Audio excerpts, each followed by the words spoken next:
Warning: our YouTube channel and its videos may contain scenes, language, and content that may not be appropriate for all audiences.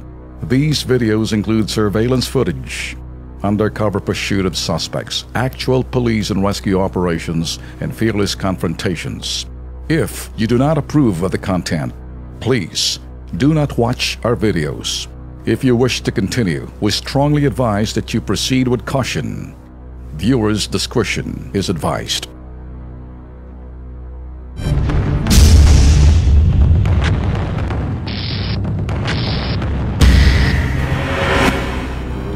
Sir, patingin muna, sir. Bawal itong ginagawa natin, ha? Baka sabi ko sa'yo kami, di kami nanghihingi, ha? Yan! Abulin nyo! Hoy! Ano ka, pare? Nahirapan mo ko, ah.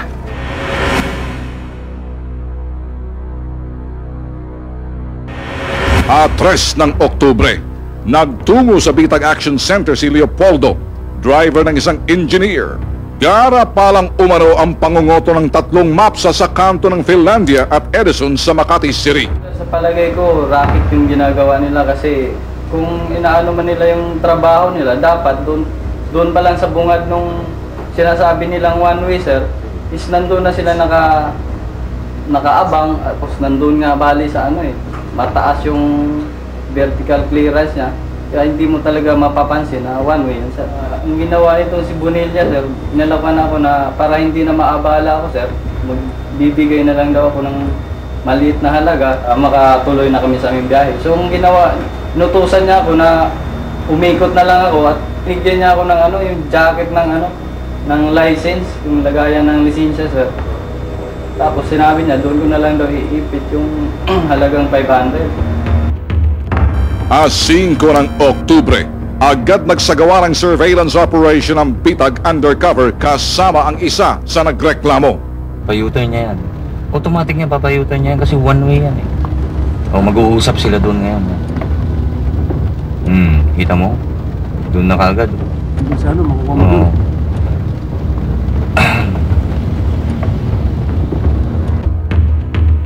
Sa Bitag Headquarters, masusing pinag-aralan ng Bitag ang kilos at galaw na mga kilabot na kotongero ng Makati. Kaagad nakipag-ugnayan ang Bitag sa tanggapan ni Colonel Mitchell Fillard ng CIDG-SPD. Dito, nadatna ng Bitag ang nagrereklamong doktora. Isa rin daw itong biktima ng mga kotongerong MAPSA. Tapos po, sabi nila kung tutubusin ko yun sa munisipyo, 2,000. Kaya sa kanila ko na lang daw tutubusin. Sir, nung pong time na yun, wala po ako ganun kalaking dala. Kasi po, nag-gas up po ako. Kaya ang natira na lang po sa akin siguro 400. Bigay sila sa akin na pulang jacket. Doon ko daw po ilagay yung aking pera. Lumapit po ako sa Bitag kay Mr. Ben Tulpo para po sana huwag naman po sanang maulit yung mga pangyayari sa akin kasi po marami na po akong nakakwentuhan yung banda po sa dulo pagdating ko. Ginagawa po pala nila yan madalas. Kaya... At sa 7 ng Oktubre, agad pinagplanuhan ng mga operatiba ng CIDG-SPD at ng Bitag ang isasagawang entrapment operation laban sa mga kotongerong MAPSA. Na allegedly may 3 miyembro ng MAPSA sa Makati, mga traffic enforcer na nangungutong dito sa area ng Edison Street at Finlandia. Ngayon po, pwesto tayo rito sa yung mga sasakyan natin, pwesto rito. So pwede rin tayo maglagay dito ng isang sasakyan para kitang-kita natin buong pangyayari. Then sakaling meron mang masita sila o magkaroon ng anomalya, that's the time na pwede nating pasukin, ulihin natin.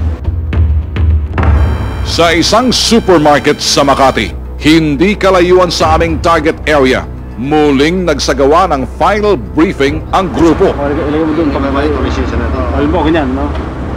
Ilagay mo dito. Gusto nila, ilalagay mo ganun yung pera, eh. Ganyan na lang, hindi na, dito. Ganyan na lang, sir. Dito pa sa loob. Ganyan na lang. Papalaman doon. Tulad ng napagplanuhan, sadyang papasukin ng aming decoy ang one-way na bahagi ng Edison Street upang magpahuli at iabot ang inihanda naming marked money. Dito, isa-isang pumwesto na ang mga operatiba ng CIDG kasama ang bitag.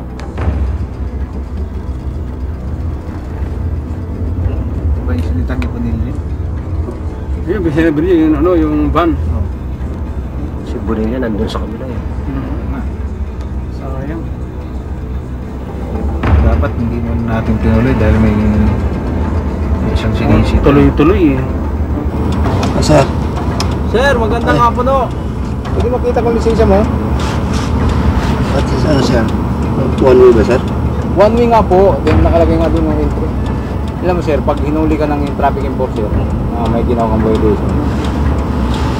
Siguro kinta mo yung lisensya mo. Kasi dito sa PIL, ang SOP dito, binabalidate po yung ano yan. Binabalidate yung lisensya. Hindi naman pwede yung pamakawa ka na, papatawad na wala ka pang pinapakita. Walang say-say. Ano pa talaga ng traffic enforcer? Ha? Ang lisensya, madali pag-usapan pag may lisensya. Pag walang lisensya, ang patakaran dito sir, ang sasakyan mismo ang ina-attack. Sir, patingin mo sir. Sir, patingin mo na sir. Dito sa mga... Sir, bawal itong ginagawa natin ha. Baka sabi ko sa'yo kami, di kami nanghihingi ha. Ito kusan loob mo to ha. Sige. Kutsa mo. Ilang sandali pa, nagbigay ng hudyat ang aming asset. Ano ba yan? Okay na? Okay na? Okay na? Sir, si sir.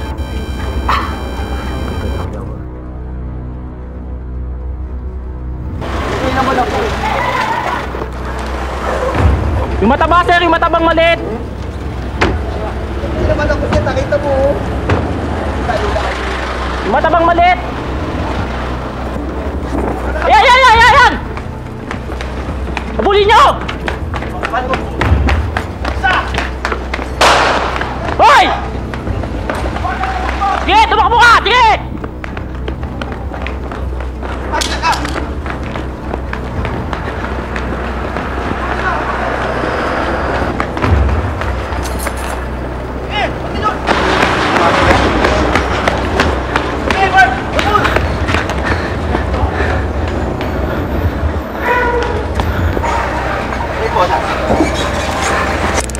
Ano mo saktan?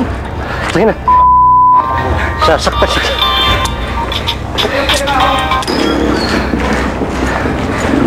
Hindi ba wala yung pera sir?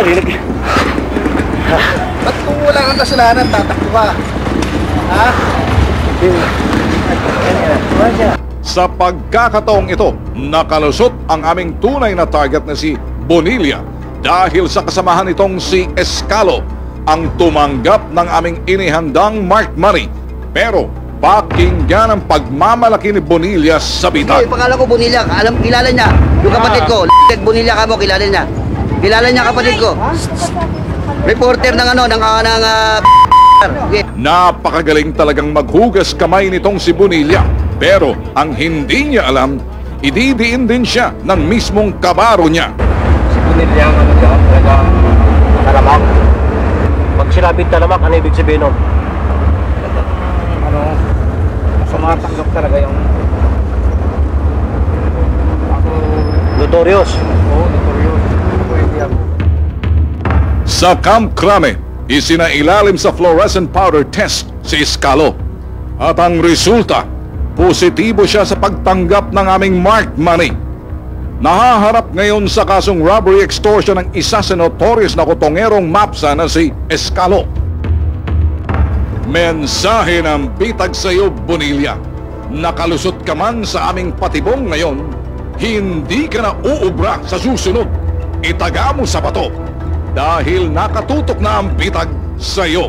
Babala ng bitag sa iba pang mga traffic enforcers sa Metro Manila na ang trabaho ay kotongan ang mga motorista.